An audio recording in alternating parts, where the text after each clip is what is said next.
ఇప్పుడు ఇది ఒక నిమిషం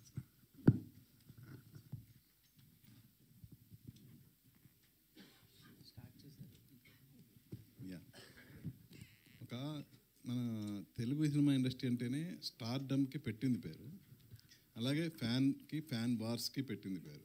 సో ఈ సినిమా రిలీజ్ అయిన తర్వాత ఏ స్టార్ ఫ్యాన్ అయినా మీకు ఫోన్ చేసి నిజంగా ఇది ఒక ఫ్యాన్కిను స్టార్కి ఉండాల్సిన అనుబంధం అని ఎవరన్నా మీకు ఏమన్నా చెప్పారా, అటు ఇండస్ట్రీ వైపు నుంచి కానీ స్టార్స్ కానీ స్టార్ ఫ్యాన్స్ కానీ? ఎస్ సార్, నాకు చాలా అన్నోన్ నెంబర్స్ నుంచి ఫోన్లు వస్తూ ఉన్నాయి. బట్ నిన్న మాత్రం నేను ఆన్సర్ చేస్తూనే ఉన్నా. నాకు గుర్తున్నాయి చెప్తాను. వాళ్ళ పేరు ఏం చెప్పారంటే అక్కినేని ఫ్యాన్స్ అసోసియేషన్ ప్రెసిడెంట్ అని ఏదో ఒకటి చెప్పారు. సో ఆయన ఫోన్ చేసి ఎమోషనల్గా అన్న మా కోసం ఒక సినిమా తీసావు అన్న అని చెప్పి నేను గోవాలో ఉంటే ఫోన్ వచ్చింది. అలాగే మహేష్ సార్ అది మహేష్ సిటీ ఫ్యాన్స్ అసోసియేషన్ అని ఒక అసోసియేషన్ నుంచి నేను ఫోన్ వచ్చింది. వివేక్ ఇస్ ఆల్సో సైడ్ స్పీకర్లో పెట్టి వింటూ ఉంటే వాళ్ళు ఎంత ఓన్ చేసుకున్నారంటే సినిమాని.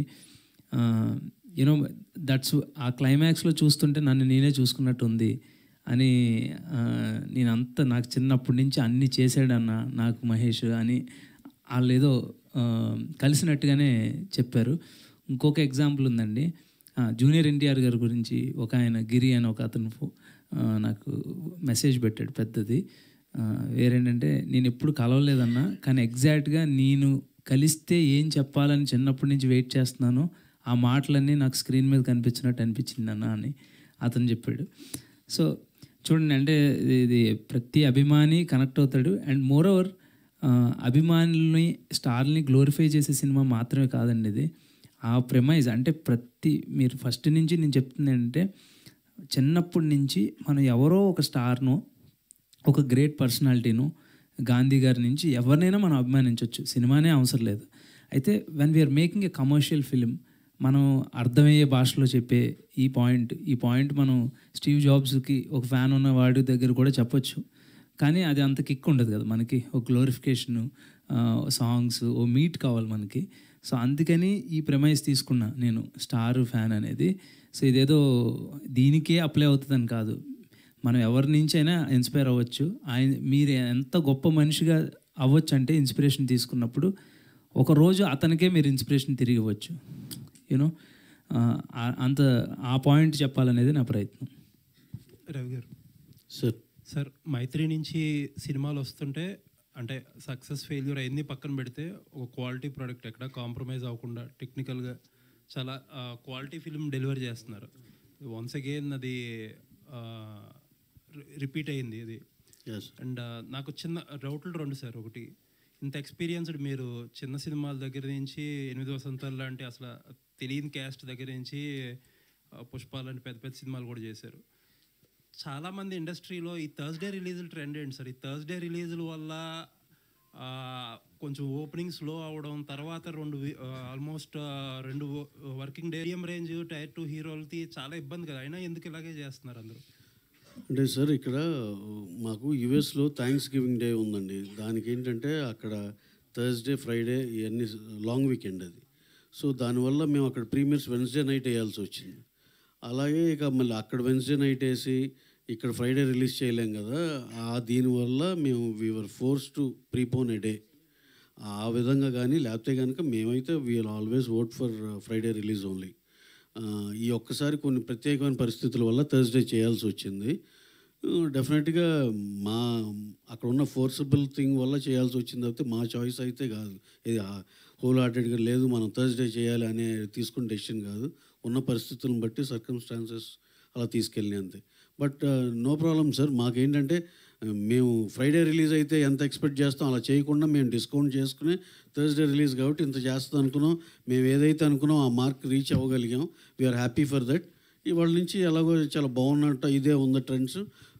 ఈవినింగ్ నుంచి ఇంకా వీకెండ్ దాకా ఇక వెనక్కి తిరిగి చూసుకోవసం లేదు. అండ్ ఇంకొక చిన్న అబ్జర్వేషన్ సార్, యూఎస్లో అంటే ఇప్పుడు దాకా హీరోలు అందరూ రిలీజ్ అయ్యాక ఫస్ట్ వీకెండ్కో ఎప్పుడో వెళ్ళారు. ఫస్ట్ టైం ఏంటంటే మీరు రిలీజ్కి ముందే హీరోయిన్ని యూఎస్ పంపించారు. కాకపోతే ఏంటంటే యూఎస్ వెళ్తుంటే ఏ లాజిస్టిక్ ఇష్యూస్ ఏమో తెలియదు కానీ అక్కడ ఉన్న ప్రమోషన్స్ ఇక్కడ స్పిల్ ఓవర్ అవ్వట్లేదు. ఇండియాలో మీరు ప్రమోట్ చేస్తే అది యూఎస్లో కూడా స్పిల్ ఓవర్ అవుతున్నాయి. బట్ యూఎస్లో ప్రమోట్ చేస్తుంటే ఇక్కడ స్పిల్ ఓవర్ అవ్వట్లా, కనీసం ఫోటోలు వీడియోలు కూడా ఫుల్ ఫ్లెజ్డ్గా రావట్లేదు మన దగ్గరికి. ఎగ్జాక్ట్లీ అండి.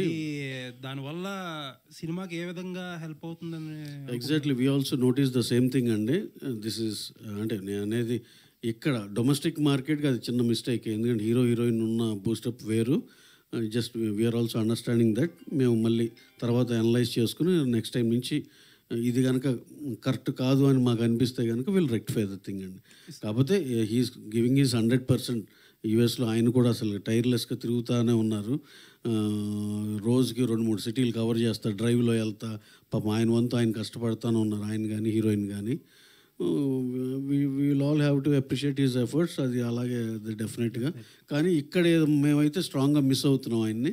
కాదు ఎనీహౌ సండే ఆయన బ్యాక్ వచ్చేస్తాను, వెంటనే ప్రమోషన్లో జంప్ అవుతాం. Until then you are all there for us to support అండి.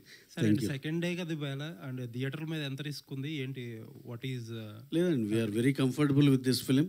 మా థియేటర్ల మీద పెద్ద స్ట్రాంగ్ రిస్క్ ఏం లేదు. Just nominal amount, less than double digit number అంతే. So that is very comfortably achieved figure. మాకైతే అసలు ఎటువంటి ఇబ్బంది లేదు. సినిమా అందరం హ్యాపీగా ప్రేమతో అందరం కలిసి అనుకుని చేసిందే. రిజల్ట్ కూడా చాలా పాజిటివ్గా వచ్చింది. We're very happy for the film.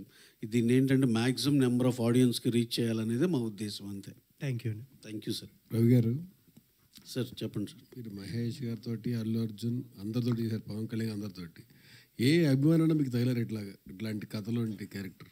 Sir మొన్నే చూసాం కదా సార్, మహేష్ బాబు గారిది ఏదో చలానా ఉంటే ఆయన తెలియకుండా ఎవరు అభిమాని కట్టేశారని. ఇంకా చాలామంది ఉన్నారు సార్. ఏ అభిమాని ఏంటి మీకు తెలియదు అసలుకి. ఎంతమందినో చూశాను నేను. మళ్ళీ ఆ పేర్లన్నీ ఇప్పుడు అన్నీ చెప్పడం ఎందుకులే, కానీ మళ్ళీ 2 పేర్లు చెప్పి 4 మిస్ అయితే బాగోదు. చాలామందిని చూశాను నేను.